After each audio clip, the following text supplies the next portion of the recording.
Hi, and welcome back to Musicians Edition. Practice with me for alto saxophone. I'm your teacher, Risa, and today we're working in the Standard of Excellence Book 3. Sorry I missed you guys for the last time. We recorded this, and the audio cut out in like 3 minutes. I wasn't going to make everybody watch that, so we're reshooting this. Okay, so today we're talking about the Renaissance period, which is from 1400 to 1600. And this is a major time for music. So we started with the Middle Ages, remember? And we started with just like the Gregorian chants and music being very simple. Well, during the Renaissance time is when we start adding a little bit more. So during this time period, we start actually adding in instruments, we start adding in harmonies, we start actually notating the music, though the music doesn't look like the way it does today, but it started to be recorded more so it could be played the same way each time. It was the process of getting everything started and becoming more complex and more musical. Okay, very important time in period. Okay, now the Renaissance time is still too early for a lot of our known composers. Now the Renaissance period is still a little too early for a lot of well-known classical composers like Beethoven or Mozart. This is still before their time. Okay, now that we got that out of the way, let's take a look at the actual lesson we have ahead. Okay, so we're going to be looking at the B flat major key signature, which contains two flats, B flat and E flat. Okay, so we're going to start off with the B flat major scale, or when the conductor calls out, it's going to be D flat major for us since alto saxophones are tuned in E flat, not concert C. All right, we have a new note on here, and this note is going to be the lowest note the alto saxophone can play. This is low B flat. And like a lot of our low notes, this one too is challenging between being relaxed here, and what's really challenging, especially for those with smaller hands, is reaching down for that bottom key. Okay, I still struggle with this even, but to be honest, I haven't really played this note, haven't seen this note outside of this book. So I suppose that's a good thing, but also good to know if you want to know all the full entire range of the instrument.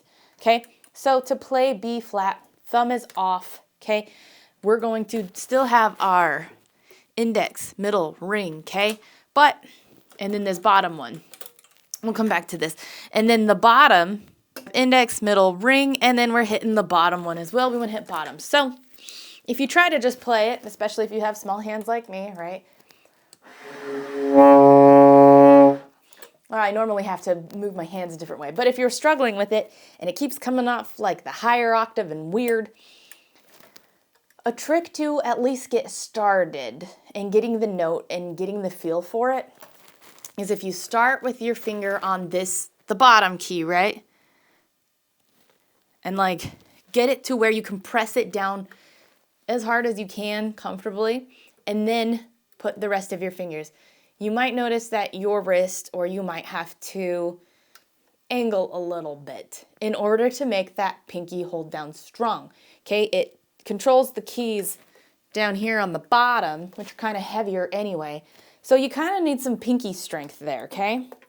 And then just remember to remain relaxed in the embouchure.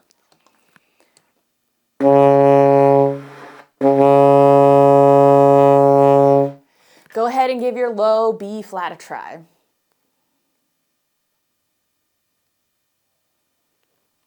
It's all right if you didn't get it right off the bat. Most people don't. It takes some time to practice between here and that pinky. That pinky might feel wore out or sore or tired. We're not used to pressing so hard or awkwardly or stretching, okay?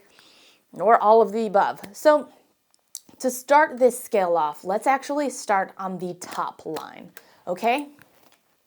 Here we go. Ready?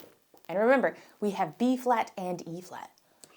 1, 2, 3, 4.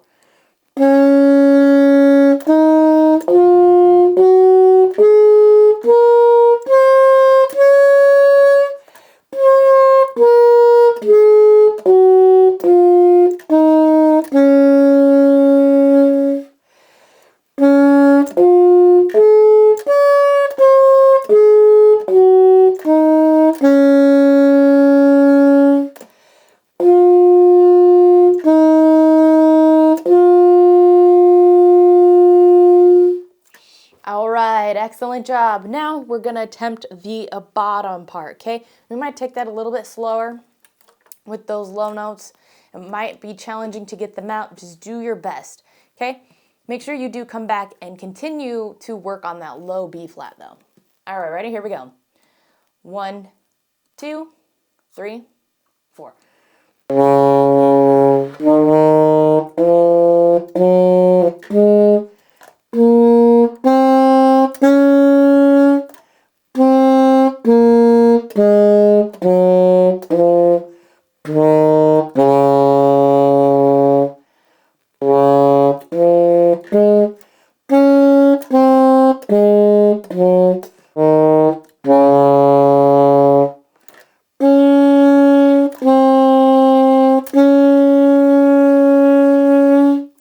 All right, excellent job. That's pretty hard with that lower octave, so don't sweat it too much if you didn't get it, okay? Just make sure you take time to practice it, okay? If you, for a long time, might be struggling to get a sound out for a good hunk of time, and you're pushing that key down as hard as you can, and it might be time to also take your saxophone in, okay?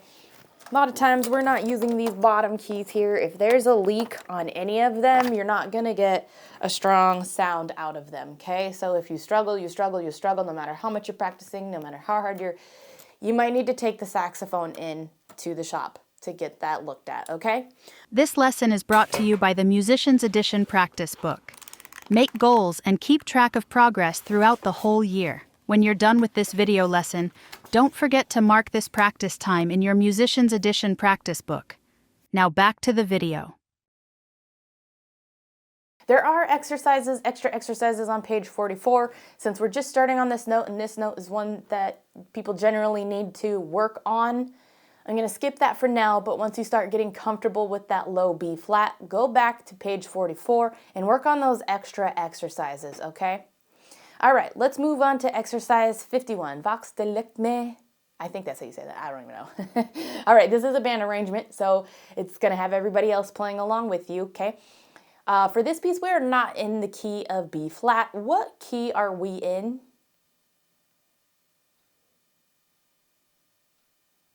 We have 1 sharp, F sharp, okay? All right, let's go ahead and give this a try. Ready? 1, 2, 3, 4. 1, 2, 3, 4, 2, 2, 3.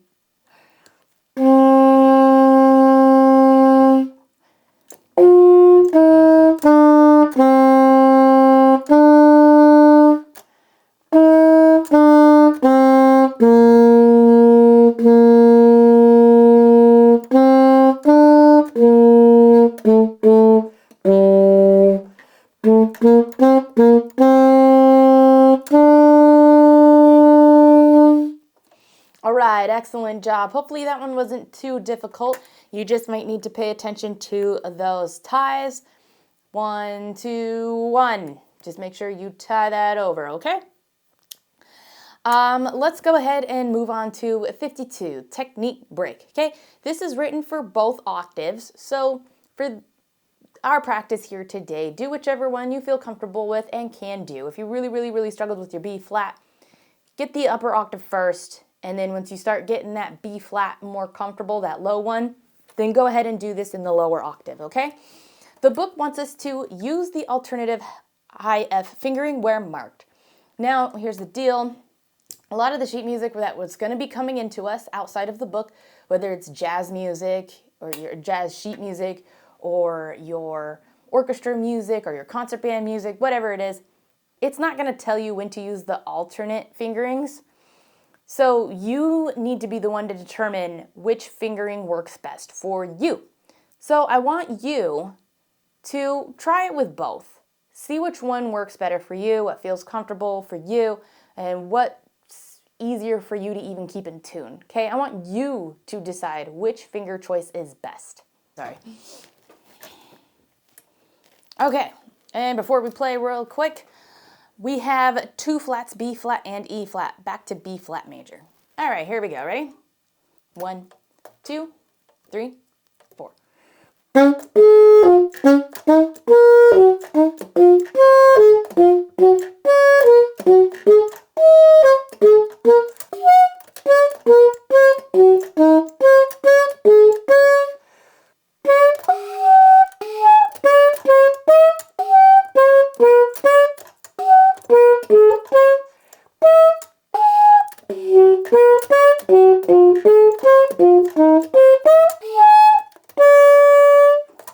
All right, excellent job. That one's going to take some work whether you're playing the higher register or the lower register, so I'm not going to kill us over it.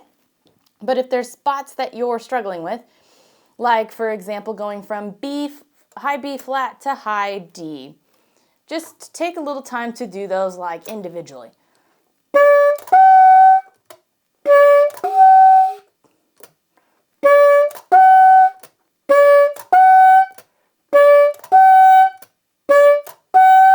Okay, and then you'll kind of get used to where the embouchure needs to go and how the airspeed, where your fingers need to go, okay? And then like you can change it onto the next one, so D to F.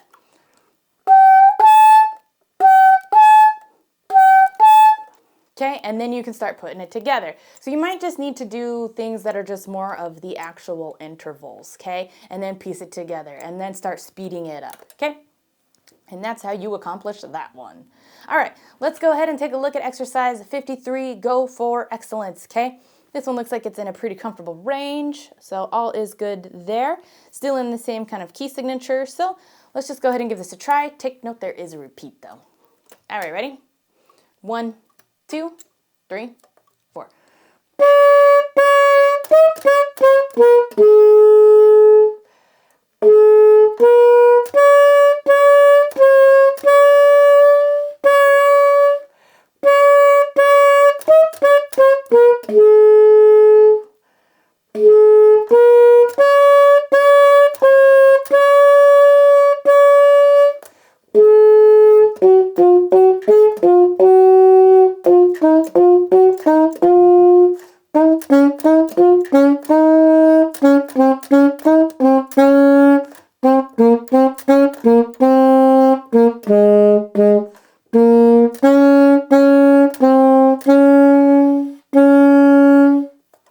All right, excellent job. That one should sound pretty familiar, right? But we know it going a little bit faster, right? Da da da da da da da da da da da da da da da. So let's actually speed that one up, okay? Ready? 1, 2, 3, 4.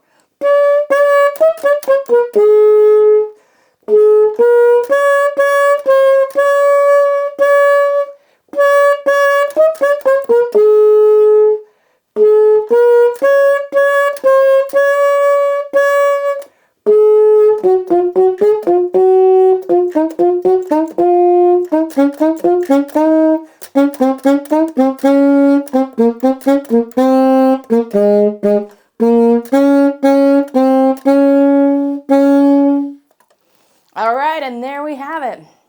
All right, so there's some really challenging stuff in here.